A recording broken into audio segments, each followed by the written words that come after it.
I want to introduce you to one of the most impressive people I know. I first met him maybe 15 years ago. It was one of those lunches with some economist from South America, had some ideas about solving poverty. I go to lunches like that because it bugs me that America's so rich. Well, most of the world is poor, and the world hasn't figured out a way to give them what it was that gave us the power to prosper. So I go to the lunch. I'm skeptical, but there sits Hernando de Soto of the Institute for Liberty and Democracy. It's a think tank based in Peru, and he starts pulling these pictures out of his briefcase. The pictures show slum dwellings built on top of each other, much like this. And de Soto went on to explain, well, I'll let you explain it. What do these pictures show? These pictures show that roughly about 4 billion people in the world actually build their homes and own their businesses outside the legal system, so it's all haphazard and disorganized. But because of the lack of rule of law, the precision, the definition of who owns what, and because they don't have addresses, can't get the credit, can't get What do you mean they don't have addresses? Well, to get an address, somebody's got to recognize that that's where you live. That means that there's legal recognition. Legal recognition means property. When you've got property, you know you've got mailing addresses, and when you make a deal with someone, you can be identified. At the end, the second characteristic of identity is your address. You go anywhere, they say, what's your name? And the second thing is, where do you live? Until property is defined by law, they can't get into the kind of deals or the division of labor, which is cooperation with other people to specialize and create wealth, because that's what makes you wealthy. The fact that you don't have to milk a cow every day, you don't have to work your land every day, you don't have to build your own house. You can stick to doing a TV program, or you can do this part of a BlackBerry, and the whole market puts it together. These guys can't. They've got to do their whole building, take care of it, and they can't specialize, and that's the reason of their poverty. The day that they get titled, the day that the businesses in their homes, the sewing machines, the cotton gins, whatever it is they've got there, the car repair shop, finally gets recognized, they can start expanding. They can start using scale. But they need to be recognized by someone, local authority, who says this is yours. They need to work within the law. Many of these places barely have law. That's right. So they take a risk. They just work a deal with the guy on the first floor, and they build their house on the second floor? That's right. Probably the guy on the first floor who had the guts to squat and make a deal with someone from government who decided to look the other way has got an invisible property right. You know, it's not very different from when you Americans started going west all the way to California. Like, for example, the California gold rush. The land didn't belong to them. Hey, the country didn't belong to them. It was Mexico. But you went in there, you put 800 mining claims association, 3 million Americans, big guns, and after a while you decided, why keep on shooting at each other? So between 1848, say 1856, and the beginning of the 20th century, you went out, created a private property system that brought in banks, and you created prosperity. But California really got rich, and the rest of the world hasn't. What's the difference? Because you Americans at that time were absolutely conscious of what the rule of law was about, and as people kept on moving from the East Coast to the West Coast, George Washington, your first president, called them banditti. You bandits don't have a right to be there, and Congress came around and said, oh yes they do. And you started awarding property on the basis of improvements.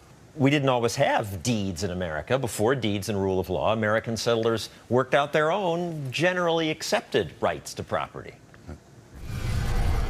So in certain areas of the United States, they had tomahawk rights, which meant those areas where you shaved off part of a tree, probably somebody else shaved part of the same tree to indicate that they had accepted it. In some cases where they grew corn, for example, the corn grew from here to there, and that established a right from here to there. So those were actually called corn rights. It was an improvement on the land that gave you the title to it because you had worked it. China is still developing such property rights. But in much of the countryside, the past prevails, and the land is owned collectively. The whole notion of property rights has been pretty alien to formerly socialist countries, because right from the beginning, Marx said it. In the 19th century, property is theft. But compare the countryside to cities like Shanghai.